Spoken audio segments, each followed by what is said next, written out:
अस्सलाम वालेकुम dear students, welcome back to my YouTube channel. उम्मीद करता हूँ आप सब खैरियत से होंगे। हम अपने दूसरे टॉपिक की तरफ चैप्टर नंबर 6 जो हमारा एंजाइम्स चल रहा था उसी में हम डिस्कस कर रहे हैं। आज हमारा फोर्थ लेक्चर है चैप्टर नंबर 6 के ऊपर, जिसमें हमने पहले दिन क्या पढ़ा था कि एंजाइम्स के इंट्रोडक्शन को देखा, देन एंजाइम्स के कैरेक्टरिस्टिक और फिर फर्दर चीज़ों को डिटेल के। अब हम जा रहे हैं किस तरफ, factors affecting the rate of या एक्टिविटी ऑफ एंजाइम्स के। Factor affecting the activity of enzymes के कौन कौन से फैक्टर्स हैं जो असर हो सकते हैं किसके ऊपर, एंजाइम्स के ऊपर, एंजाइम्स के रिएक्शंस के ऊपर या एंजाइम्स के ऊपर जो जो असर मुरतब कर सकता है उसको हम क्या करेंगे, आज डिस्कस करेंगे। तो अकॉर्डिंग टू आवर बुक हमारे पास तीन चीजें दी गई हैं। Number 1 temperature, number 2 pH, number 3 concentration, substrate concentration. तो हम साथ साथ सबस्ट्रेट कॉन्सेंट्रेशन के साथ एंजाइम कॉन्सेंट्रेशन को भी डिस्कस करेंगे। Both are same but little सा डिफरेंस है, उसको हम क्या करेंगे, जानेंगे। तो सबसे पहले हम स्टार्ट करते हैं किसी को, टेम्परेचर, ठीक है। सबसे पहले किसको डिस्कस करते हैं, टेम्परेचर। अच्छा, टेम्परेचर हमारे पास क्या है, टेम्परेचर को हम डिस्कस करेंगे। इसके अंदर हमारे पास टेम्परेचर के जैसे टेम्परेचर के बढ़ने से क्या होगा, एंजाइम्स की एक्टिविटी बढ़ेगी। मिसाल के तौर पे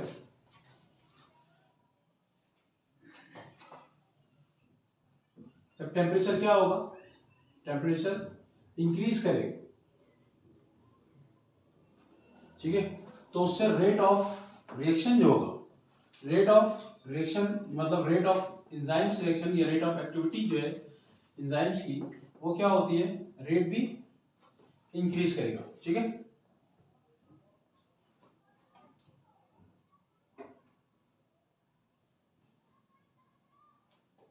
एक्टिविटी ये भी क्या करेगा, इंक्रीज करेगा। और जैसे जैसे टेम्परेचर क्या करेगा, डिक्रीज होगा, टेम्परेचर कम होगा, वैसे वैसे क्या होता जाएगा कि जो रेट ऑफ एंजाइम है वो भी क्या हो जाएंगे, स्लो स्लो कम होते जाएंगे। किस तरह से, जैसे टेम्परेचर इंक्रीज करता है वैसे टेम्परेचर की वजह से क्या होगा, सबस्ट्रेट कांस्टेंट भी इंक्रीज या डिक्रीज करेगा। ये एक वक्त तक होगा, ऐसा नहीं होगा कि टेम्परेचर बढ़ता जाए बढ़ता जाए बढ़ता जाए।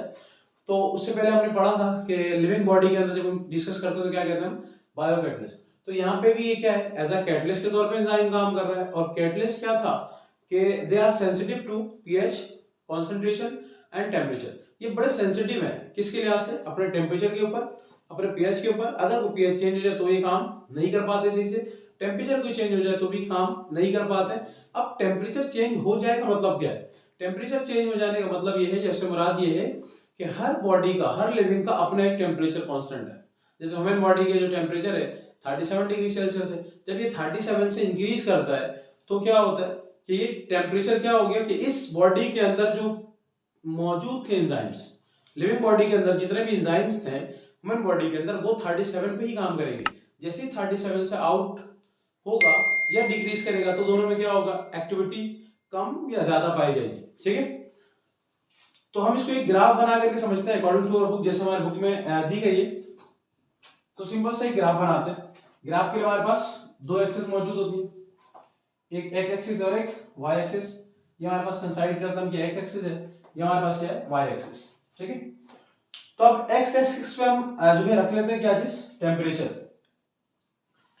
एक्स एक्सिस पे हम क्या रखते हैं, टेम्परेचर यहां पे रख लेते हैं। और यहां पे हम रख लेंगे क्या, कि rate of reaction, rate of reactions. कि हमारे पास जो टेम्परेचर है वो बढ़ने से रेट ऑफ रिएक्शन में इंक्रीज होता है या डिक्रीज होता है, इसको हम देखते हैं, या किस टेम्परेचर के ऊपर आकर के बॉडी जो है सही काम करेगी। जैसे हमारी बॉडी का क्या है, जो हमारी बॉडी का नॉर्मल टेम्परेचर है कितना है, वो 37 डिग्री, 37 डिग्री सेल्सियस, ठीक है। इसी को हम क्या करते हैं, देखते हैं कि किस तरह से होगा। अब देखो ये हमारे पास क्या दिया हुआ था, टेम्परेचर। तो हम टेम्परेचर लिख लेते हैं भाई, कि सबसे पहले तो 0 या फिर 10, इसी तरह 20, देन 30, थोड़ा सा आगे करके हम यहाँ पे 37 लिख देते हैं। फिर सॉन के 40 हमारे पास, 50, ठीक है। इसी तरह हमारे पास जितने आगे चलते रहे हम लिख लेते हैं 100 तक, ठीक है। तो इस एक्स एक्सिस को भी हम क्या करेंगे, अब यहाँ से रिमूव करेंगे आगे की तरफ। ये इस तरह से आ गया हमारे पास 100 के ऊपर ये एक्सिस। अब इसी तरह रेट ऑफ इस तरफ क्या होगा, रिएक्शन होगा। रेट ऑफ रिएक्शन के अंदर भी किस तरह से इंक्रीज करना है, यहाँ पे 10, ठीक है, 20, 30, 40, 50, सो मान लीजिएगा क्या करते हैं यहाँ पे 100 कर देते, क्या कर देते हैं 100, ठीक है।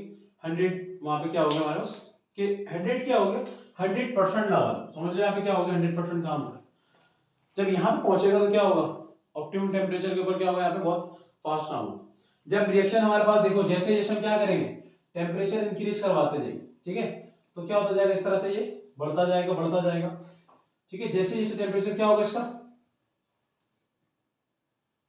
जैसे टेम्परेचर क्या हो रहा है इंक्रीज हो रहा है, वैसे वैसे क्या होता जा रहा है ये इंक्रीज कर रहा है। देन उसके बाद क्या हो रहा है, फिर अगर और टेम्परेचर बढ़ रहा है तो ये ऐसा आकर के क्या होता जा रहा है जमीन के ऊपर भी वापस होना शुरू हो गया। अब देखो समझना कि टेम्परेचर क्या चीज है। अब ये हमारे पास जो 37 डिग्री सेल्सियस है, ठीक है, ये हमारे पास क्या है 37 डिग्री सेल्सियस। इसके ऊपर अगर देखा जाए तो यहाँ पे क्या हो रहा है कि 100% काम हो रहा है। क्या काम हो रहा है यहाँ पे 100% काम हो रहा है। बाकी अगर उससे नीचे देखा जाए कि यहाँ पे अगर हम 90 रखते हैं, यहाँ पे हम 80 रख लें, यहाँ पे हम 70 को कर लें, तो हमारे पास क्या हो रहा है देखो जैसे जैसे टेम्परेचर बढ़ रहा है, जैसे जैसे टेम्परेचर को हम इंक्रीज कर रहे हैं वैसे वैसे क्या हो रहा है कि यहाँ पे रेट ऑफ रिएक्शन भी एंजाइम्स की एक्टिविटी क्या हो रही है बढ़ रही है। बट एक टेम्परेचर पे आकर के जैसे हमारी बॉडी का टेम्परेचर क्या है 37 है, तो 37 पे आके क्या हुआ ये 100% काम कर रही है। कितने काम कर रही है 100% काम कर रही है, मतलब 100% एक्टिव हुई है। बट जैसे ही 37 से पहले अगर देखा जाए तो क्या है 100% काम नहीं करती, 37 के बाद देखा जाए तो क्या होगा 100% काम नहीं करेगी। तो यही हमारे पास समझना था कि एंजाइम जो होगा कि जैसे जैसे टेम्परेचर इंक्रीज होगा वैसे वैसे रेट ऑफ एंजाइम एक्टिविटी क्या हो जाएगी बढ़ जाएगी। बट एक वक्त तक जिस वक्त पे 100% काम करेगी वो उसका कहलाएगा ऑप्टिमम टेम्परेचर। क्या कहलाएगा ऑप्टिमम टेम्परेचर। ऑप्टिमम टेम्परेचर वो टेम्परेचर है जिसके ऊपर क्या हो एंजाइम 100% काम कर रहा हो। देखा होगा आपने नॉर्मल, अगर मैं सिंपल एग्जाम भी लूं एग्जांपल से समझने की कोशिश करूं तो आप जब आपके अंदर कोई बीमारी हो, मिसाल के तौर पे फीवर हो जाए, ठीक है, ये कंडीशन वो है जिसमें आपका टेम्परेचर क्या होता है बॉडी से राइज कर जाता है, ठीक है, बढ़ जाए, रेज आउट हो जाए, थोड़ा सा ऊपर की तरफ चला जाए, तो उस कंडीशन के अंदर आपकी बॉडी कोई चीज इंटेक करना नहीं चाहती। आपके सामने आपका फेवरेट फल पड़ा हो, सब्जी पड़ी हो, बिरयानी पड़ी हो, जो भी चीज आपकी जो फेवरेट है वो आपके सामने पड़ा हो, लेकिन वो आप उसको इंटेक नहीं करते। क्यों नहीं करते? क्योंकि आपकी बॉडी के अंदर एंजाइम्स एक्टिव नहीं है। क्योंकि एंजाइम का फंक्शन क्या था रेट ऑफ रिएक्शन को बढ़ाना। जितना रेट ऑफ रिएक्शन बढ़ेगा उतना ज्यादा क्या होगा, सिंपल हमारी बॉडी के अंदर से उतने ज्यादा क्या होंगे कि हमें एनर्जी की नीड होगी। जब एनर्जी की नीड होगी तो हम फूड भी इंटेक करेंगे। बट क्या होता है कि जैसे टेम्परेचर हमारी बॉडी में बढ़ जाए, ये 37 से 40 डिग्री सेल्सियस तक चला जाए, फारेनहाइट के अंदर 104 तक चला जाए, तो उस कंडीशन के अंदर हमारे पास कुछ खाने का दिल नहीं करता। तो उसकी वजह ये है कि हमारी बॉडी क्या हो गई है, ये एंजाइम जो है वो कहां चला गया, आगे की तरफ बढ़ गया। मतलब 37 से जब आगे बढ़ गया तो इस कंडीशन में आगे यहाँ पे एंजाइम एक्टिव तो होगा नहीं, तो इस कंडीशन में हमारे पास क्या होता है कि हमें भूख नहीं लग रही होती। ठीक है, ये हमारे पास है क्या ऑप्टिमम टेम्परेचर। आई होप कि तुम आप लोगों को समझ में आ गया होगा कि इसके अंदर क्या होगा, जैसे जैसे टेम्परेचर इंक्रीज करेगा वैसे वैसे क्या होगा बॉडी काम करेगी। बट ऑप्टिमम टेम्परेचर याद रखिएगा कि एक लेवल है। जैसे मैं एक और मिसाल दूं कि एक इंसान है कि एक बचपन उसका है, बचपन से क्या हुआ कि वो मिड में आ गया, मतलब उस एज पे आया जो उसकी जवानी की एज है। ठीक है, 30 to 40 के अंदर क्या हुआ, बिल्कुल वो क्या है जवानी, बल्कि 25 से लेकर के जो 30 तक है क्या है जवानी का एज है, इसके अंदर इंसान सही रहता है। बट जैसे ही उससे आगे बढ़ता है दोबारा से क्या होता है, बच्चा होना शुरू होता है, मतलब अपने बचपन की तरफ जाना शुरू हो जाता है कि उसके दिमाग में तवाज़ुन भी फिर सेट नहीं रहता, उसकी बॉडी भी फिर क्या होती सही नहीं रहती। जैसे आज वो पूरी दुनिया पर सल्तनत करना चाह रहा होता है, कल उसके घर पे अपनी सल्तनत खराब हुई होती है कि उस पर भी उसकी क्या होता है कि चीजें नहीं चल रही। तो टेम्परेचर आई होप क्या क्लियर हो गया होगा। टेम्परेचर क्या होता है, जैसे जैसे टेम्परेचर रेस करेगा, जैसे टेम्परेचर बढ़ेगा वैसे वैसे क्या होगा, जो रेट ऑफ एंजाइम्स रिएक्शन है, एंजाइम्स की एक्टिविटी वो भी क्या होगी बढ़ेगी। बट एक वक्त पे आकर के क्या होगा वो रुक जाएगा। वो कौन सा होगा, उस वक्त को हम कहते हैं ऑप्टिमम टेम्परेचर। ठीक है, जब ऑप्टिमम टेम्परेचर, अच्छा ऑप्टिमम टेम्परेचर है क्या, हर बॉडी के जो फिक्स टेम्परेचर है उसका क्या है ऑप्टिमम टेम्परेचर, मतलब जिसके ऊपर एंजाइम अच्छा काम करता हो वो उसका क्या है ऑप्टिमम टेम्परेचर। आई होप ये टॉपिक क्लियर हो गया। नेक्स्ट की तरफ हम चलते हैं। नेक्स्ट हमारे पास क्या है, तो दूसरा टॉपिक हमारे पास क्या है, पीएच के factors affecting the reactivity of enzymes के अंदर फर्स्ट हमने क्या देख लिया कि टेम्परेचर को डिस्कस किया। अब सेकंड की तरफ चलते हैं हम। सेकंड हमारे पास क्या है, पीएच। तो पीएच है क्या असल में, इसको समझते हैं। पीएच हमारे पास क्या है, एक स्केल है, ठीक है। एक स्केल इस तरह से जिसके अंदर काउंटिंग कहाँ शुरू होती है, 0 से लेकर के 0 1 2 3 4 5 7 9 10 11 12 13 एंड 14। मतलब एक ऐसा स्केल है जिसमें क्या होगा, 0 से लेकर के हम 14 तक काउंट करते हैं, ठीक है। अब ये पीएच है क्या, इसको हम केमिस्ट्री के अंदर काफी डिटेल में पढ़ते हैं और बायोकेमिस्ट्री में डिटेल में पढ़ते हैं। बट आपके लेवल में इतना समझा दूं कि जब किसी भी चीज की क्या निकालते हैं हम, कि वो नेचर उसका निकालते हैं कि वो एसिडिक है या बेसिक है, उस चीज को हम क्या कहते हैं, पीएच। तो 14 में से जो 7 नंबर है, दिस इज द मिड। ये मिड को हम क्या कहते हैं, न्यूट्रल कहते हैं। क्या कहलाता है ये हमारे पास जो 7 है, ये क्या कहलाता है हमारे पास, न्यूट्रल कहलाता है, ठीक है। ये हमारे पास क्या कहलाएगा, न्यूट्रल। और अगर 7 से ऑपोजिट चल रहे हैं, जितने नीचे हम जाते जाए, ठीक है, उतना ही ज्यादा क्या होगा, हाईली एसिडिक होगा। मतलब 6 थोड़ा सा कम है, 5 उससे ज्यादा है, 4 उससे ज्यादा है, 3 2 1 1 जो हमारे पास क्या है, हाईली एसिडिक। मतलब जो 7 से बैक साइड पे जाए वो क्या होगा, हमारे पास एसिडिक इन नेचर होगा। कौन सा नेचर होगा, एसिडिक इन नेचर। और अगर कोई क्या हो कि 7 से ऑपोजिट हो जाए, 8 से लेकर के 14 तक जो पहुंचेगा, तो हमारे पास क्या कहलाएगा, बेसिक। क्या कहलाएगा, बेसिक। इस बेसिक में भी इसी तरह से कि 8 जो होगा क्या होगा, लो बेसिक होगा। जैसे जैसे हम आगे की तरफ बढ़ेंगे, 14 पे जब पहुंचेंगे तो सबसे हाईली क्या होगा हमारे पास, बेसिक ये कहलाएगा।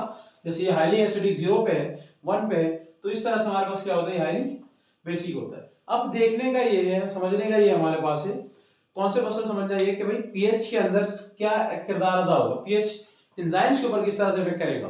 तो याद रखिएगा, हमारी बॉडी के अंदर जितने भी एंजाइम्स हैं वो सारे कहीं ना कहीं पीएच के ऊपर डिपेंडेंट है।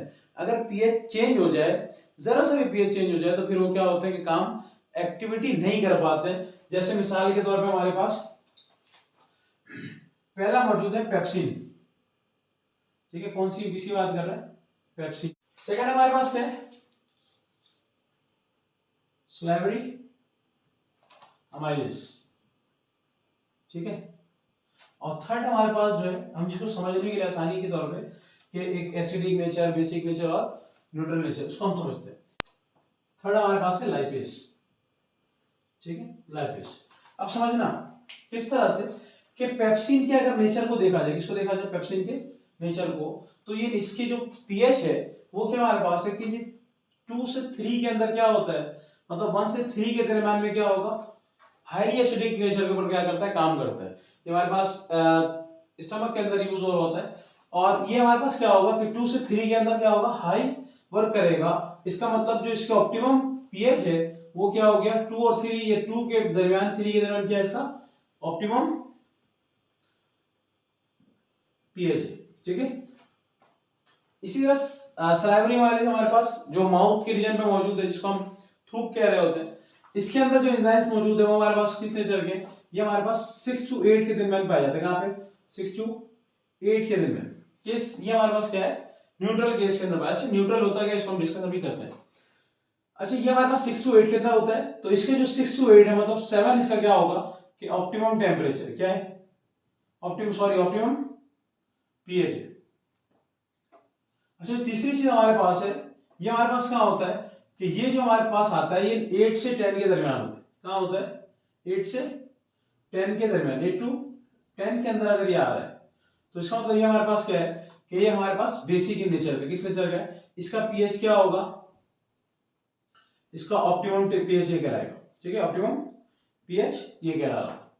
सही है। अब हम बात कर रहे थे कि भाई एसिडिक क्या होगा, बेसिक क्या होगा, 7 न्यूट्रल क्यों है। सवाल ये उठता है कि 7 व्हाई 7 इज न्यूट्रल, ठीक है। जैसे हम इलेक्ट्रॉन, प्रोटॉन और तीसरा एक न्यूट्रॉन पढ़ते हैं, तो ये न्यूट्रॉन है क्या, न्यूट्रॉन इसको हम क्यों कह रहे हैं, इसी तरह हमारे पास इसको न्यूट्रल क्यों कह रहे हैं। याद रखिएगा कि ये बॉर्डर लाइन है, क्या है ये हमारे पास, ये हमारे पास है बॉर्डर लाइन।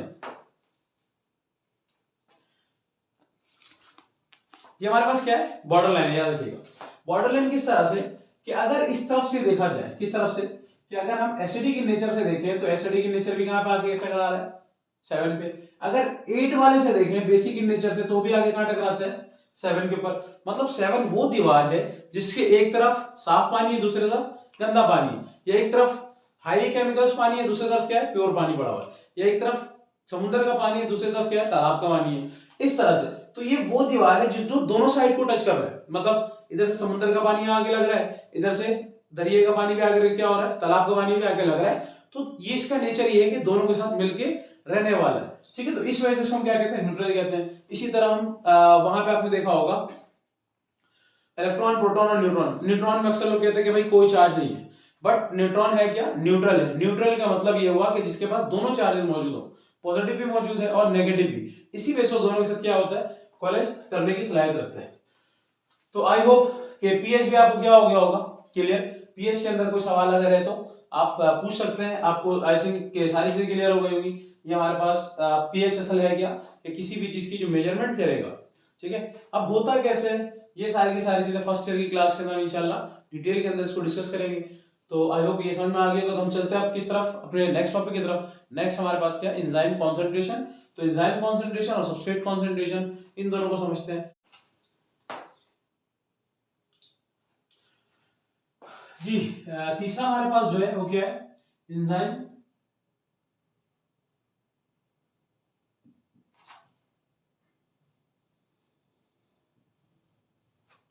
कॉन्सेंट्रेशन,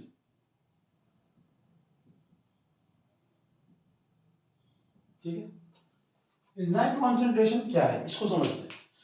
मिसाल के तौर पे देखें, इस तरह से हमारे पास सबस्ट्रेट पड़ा है, क्या पड़ा है, सबस्ट्रेट बहुत सारे मौजूद हैं, सही है। तो हमने क्या देखना है, एंजाइम्स की कॉन्सेंट्रेशन देखनी है। अब देखो ये हमारे पास कितने बन गए, 9 तकरीबन सबस्ट्रेट बन गए। अब हमने क्या देखना है कि यहाँ पे एंजाइम इतने मौजूद है या नहीं। मतलब जैसे जैसे अगर एक एंजाइम है, ठीक है, या फिर एक और क्या मान लेते हैं कि हमारे पास कितने एंजाइम है, ये 2 एंजाइम है।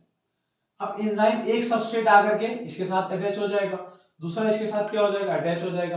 अगर मैं इसी तरह तीसरा बना दूं तो क्या हो जाएगा, तीसरा इसके ऊपर आकर के क्या करेगा, अटैच हो जाएगा। बाकी क्या होंगे, 6 रह जाएंगे। मतलब जैसे जैसे हम एंजाइम की कॉन्सेंट्रेशन बढ़ाते जाएं, अगर हम मिसाल के तौर यहाँ पे क्या करें, 10 एंजाइम बना लें, कितने बना लें, 10 एंजाइम बना लें, तो 9 तो फिल हो जाएंगे। एक क्या हो जाएगा, एक क्या होगा कि एक रह जाएगा बाकी, ठीक है। क्या रह जाएगा, एक जो हमारे पास होगा एक्स्ट्रा, क्या हो जाएगा, एक्स्ट्रा, ठीक है।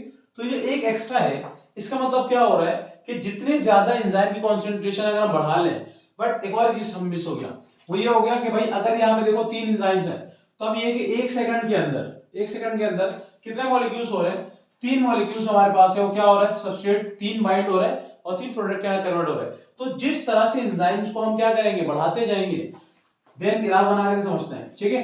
इस तरफ से हमारे पास क्या बढ़ रहा है, सबस्ट्रेट कांस्टेंट दिया हुआ, मतलब क्या है हमारे पास, क्या दिया हुआ, सबस्ट्रेट दिया हुआ। अब हमने यहाँ पे क्या किया, एंजाइम को बढ़ाना शुरू किया, ये देखो यहाँ पे हम नंबर डाल दे रहे हैं, ठीक है। 1, ये इसी तरह 3, ये 6, ये क्या हो गया 9, और ये हमारे पास 10।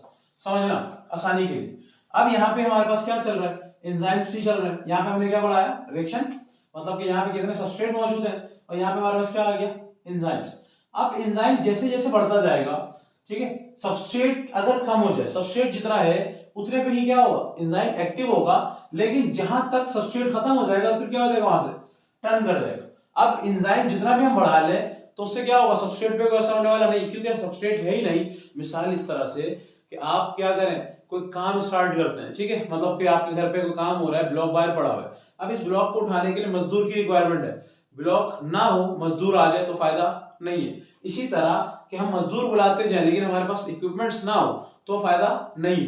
तो ये हमारे पास एंजाइम कॉन्सेंट्रेशन में क्या होता है कि कॉन्सेंट्रेट को हम क्या करते हैं, जितने कॉन्सेंट्रेट है उतने ज्यादा एंजाइम्स को, अगर हम एंजाइम बढ़ा दें, सॉरी समझिएगा दोबारा से कि एंजाइम कॉन्सेंट्रेशन क्या है, कि एंजाइम हमारे पास, सॉरी जो सबस्ट्रेट मौजूद है, ठीक है, एंजाइम को हम बढ़ाते जाएंगे तो क्या होगा, सबस्ट्रेट भी बाइंड होता जाएगा। मिसाल के तौर पे यहाँ पे कितने 3 है, अगर हम क्या करें 6 बना लें, 6 एंजाइम बना लें, तो क्या होगा 6 एंजाइम, 6 से 1 सेकंड के अंदर कितना होगा, क्या 6 एंजाइम एक्टिव हो जाएगा, ठीक है। कितने सेकंड में होगा, वही 1 सेकंड के अंदर ही होगा ना। 1 सेकंड में 6 एंजाइम्स क्या हो जाएंगे, एक्टिव हो जाएंगे, तो 6 सबस्ट्रेट निकल जाएगा। अब ऐसे ऐसे अगर हम एंजाइम्स को क्या करते जाएं, बढ़ाते जाएं, तो एक वक्त आएगा वो उसका ऑप्टिमम जो एंजाइम होगा वो क्या होगा, 9 या 10 जो सबस्ट्रेट मौजूद हैं उतने ही, उससे ज्यादा जितने भी सबस्ट्रेट होंगे वो सारे क्या होंगे, वेस्ट होंगे, मतलब वो काम नहीं करेंगे। अगर कोई ये सोचता है कि एंजाइम्स को बढ़ा देने से काम हो जाएगा, ठीक है, तो याद रखना कि एंजाइम को बढ़ाने से उस वक्त तक काम होगा जब तक एंजाइम की कॉन्सेंट्रेशन क्या होगी, बराबर रहेगी। मतलब कॉन्सेंट्रेट जो सबस्ट्रेट है, सबस्ट्रेट जितना रहेगा उतना ही एंजाइम काम करेगा। मिसाल इस तरह से कि अगर हमारे पास क्या हो, चीजें मौजूद ना हो और हम क्या करें, लोगों को बुला लें, तो क्या होगा, मार खाना है हमने, सिंपल सी बात। मतलब लोग आ जाए हमारे पास काम करने के लिए और काम हमारे पास होना, तो क्या होगा कि लोग बैठे रहेंगे। तो इसी तरह हम अगर एंजाइम्स को बढ़ाते जाए बढ़ाते जाए बढ़ाते जाए, इतना बढ़ा दें कि एंजाइम बढ़ता जाए, तो याद रखिएगा आपसे इसके अंदर रिएक्शन में कोई इफेक्ट नहीं पड़ेगा, रिएक्शन से कोई फास्ट नहीं होगा। सेम एज इट इज अगर इसके ऑपोजिट हम क्या कर दें, सबस्ट्रेट कॉन्सेंट्रेशन को समझें, तो यहाँ पे हम इसको से मिटाते हैं, बाकी चीजें क्या हो जाएंगी, सेम हमारे पास, ठीक है। फोर्थ हमारे पास क्या है यहाँ पे, सबस्ट्रेट कॉन्सेंट्रेशन। अब देखो एंजाइम हमारे पास कितने हैं, 3 है। अब 3 एंजाइम ही काम कर सकते हैं। सबस्ट्रेट कॉन्सेंट्रेशन क्या होगा कि सबस्ट्रेट की कॉन्सेंट्रेशन को, मिकदार को बढ़ा दें। वहां क्या कर रहे थे, सबस्ट्रेट कांस्टेंट था, एंजाइम्स को हम क्या कर रहे थे, बढ़ा दे रहे थे, तो उससे भी कोई फर्क नहीं पड़ रहा था। अब यहाँ पे क्या होगा कि एक हमारे पास चीज क्या दी हुई है, एंजाइम्स दी हुई है। अब एंजाइम जितने हमारे पास हैं उतने ही काम कर सकते हैं, उससे ज्यादा तो काम नहीं हो सकता ना। हर कोई अपने साथ एक सबस्ट्रेट को बैंड कर लेगा। अब अगर हम सबस्ट्रेट यहाँ पे कितने हैं कि एक भी नहीं हो, 3 एंजाइम पड़े हुए, तो हम क्या करेंगे कि 3 सबस्ट्रेट बना देते हैं, एक सबस्ट्रेट, 2 सबस्ट्रेट, 3 सबस्ट्रेट। जैसे जैसे सबस्ट्रेट बढ़ेगा वैसे वैसे काम बढ़ेगा।